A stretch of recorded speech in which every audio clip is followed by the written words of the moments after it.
এইগুলোকে বলে অল্প বিদ্যা, ভয়ঙ্করী, ডেঞ্জারাস জিনিস।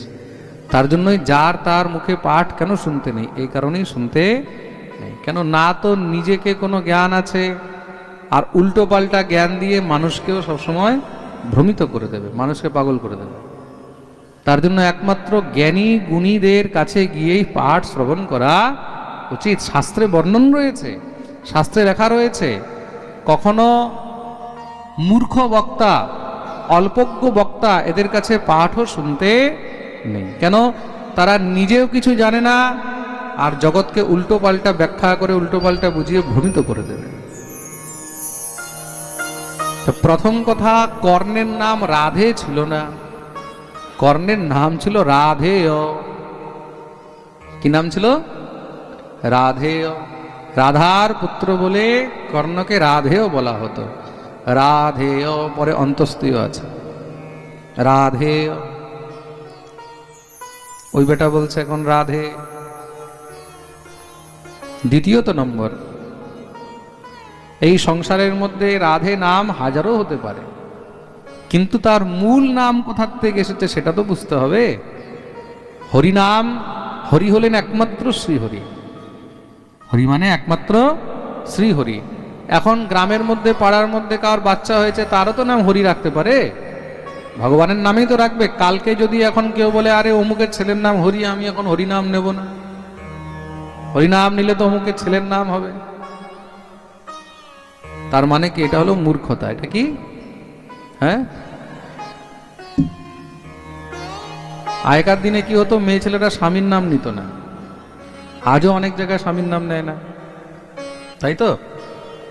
স্বামীর নাম নিত না। এখন এক জায়গায় কীর্তন শুরু হয়েছে, আর কীর্তনের মধ্যে কীর্তন চলছে, হরে কৃষ্ণ কৃষ্ণ কৃষ্ণ হরে হরে, হরে রাম রাম রাম হরে হরে। এখন মহারাজ কীর্তনের মধ্যে সেই মাতাজি গেছে, তার স্বামীর নাম হলো কৃষ্ণ। এখন কীর্তনিয়া বলছে সবাই জোরে বলো হরে কৃষ্ণ কৃষ্ণ কৃষ্ণ হরে হরে। সবাই বলছে, সে আর বলতে পারছে না, কীর্তনিয়ার দৃষ্টি পড়েছে, ওর দিকে নজর পড়েছে, এই মা বলো। এখন সে কি করে এখন বলে? স্বামীর নাম কৃষ্ণ, কৃষ্ণ মুখ থেকে আর বেরোচ্ছে না। ছেলের নাম ছিল ভোলা, এখন বলছে হরে ভোলার বাপ, হরে ভোলার বাপ, ভোলার বাপ, ভোলার বাপ, হরে হরে।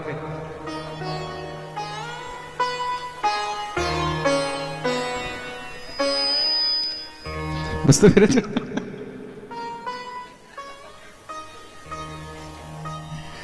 এখন ও তো হলে ভোলার বাপ, ভোলার বাপ করছে, এখন কে বুঝবে কে ভোলার বাপ? তা এই হলো এখন বর্তমান অল্প জ্ঞানীদের অবস্থা। প্রেম সে বলো। তা স্বামীর নাম যদি কৃষ্ণ হয়, স্বামীর নাম যদি গোবিন্দ হয়, স্বামীর নাম যদি রামও হয়, তা সেখানে যদি মুখ থেকে রাম বলতে হয়, তাহলে সেখানে স্বামীর নাম নয়, সেখানে আমরা পরমাত্মা ঈশ্বর ভগবানের নামকে উচ্চারণ করছি। প্রেম সে বলো। তদ্রূপ যখন আমরা রাধে রাধে বলি, তখন শ্রীমতী রাধারানীকে আমরা বলছি। শাস্ত্রের মধ্যে কেন বলা হয়েছে নিজের সন্তানের নাম ভগবানের নামের উপরে রাখতে? নিজের মেয়ের নাম রাধা রাখবে, রাধে রাখবে, সীতা রাখবে, লক্ষ্মী রাখবে, দুর্গা রাখবে, ব্রজেশ্বরী রাখবে, ব্রজনন্দিনী রাখবে, রাসেশ্বরী রাখবে, পরাত্মা রাখবে, পরাত্মিকা রাখবে। এগুলো হলো ভগবতী শ্রী রাধারানীর নাম। পুত্রের নাম গোবিন্দ রাখবে, মুকুন্দ রাখবে, হরি রাখবে। তাতে কি হবে? কোনো না কোনো ভ্রান্তিতেই হোক, ছলনায় হোক, ভুলেই হোক, ভগবানের নাম তো মুখ থেকে বেরোবে। প্রেম সে বলো। তার জন্য এই অল্প বিদ্যা বহুত খতরনাক।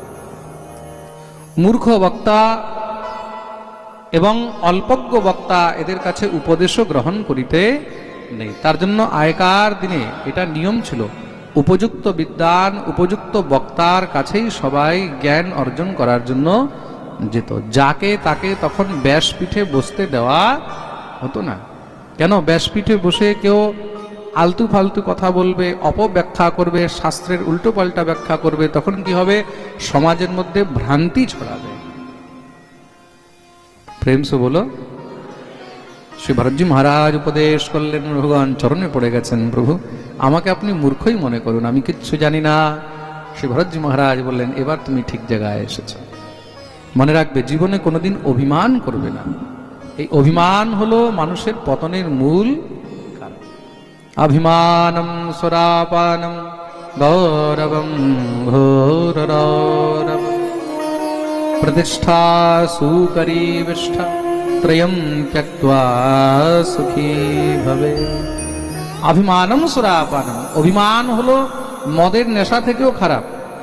আর যাকে অভিমান হয় না, সে নিজে বুঝতে পারে না যে আমাকে অভিমান হয়েছে, বাকি সবাই বুঝতে পারে যে কত অভিমানী। অভিমানের নেশা নিজের বোঝা যায় না, এটা একটা এত খারাপ নেশা। এই নেশা যখন মানুষকে ধরে না, তখন মানুষ আর বুঝতে পারে না যে আমার মধ্যে কতটা অভিমান ঢুকে গেছে।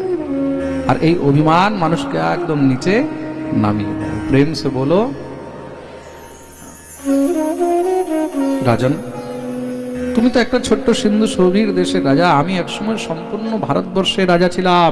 অহম পুরা ভারত নাম রাজা বিমুক্ত দৃষ্ট শ্রুত সঙ্গবন্ধ আরাধনম ভগবত ইহ মানো মৃগো ভবম মৃগ সঙ্গাদ্যতার্থ।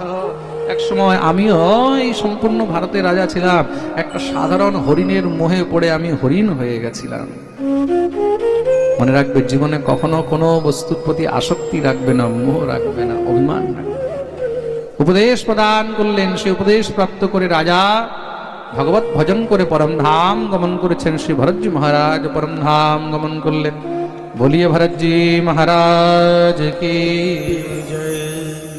ভরতজি যে জায়গায় রাজত্ব করেছিলেন সেই জায়গার নাম হলো ভারতবর্ষ। সেই জায়গার নাম কি?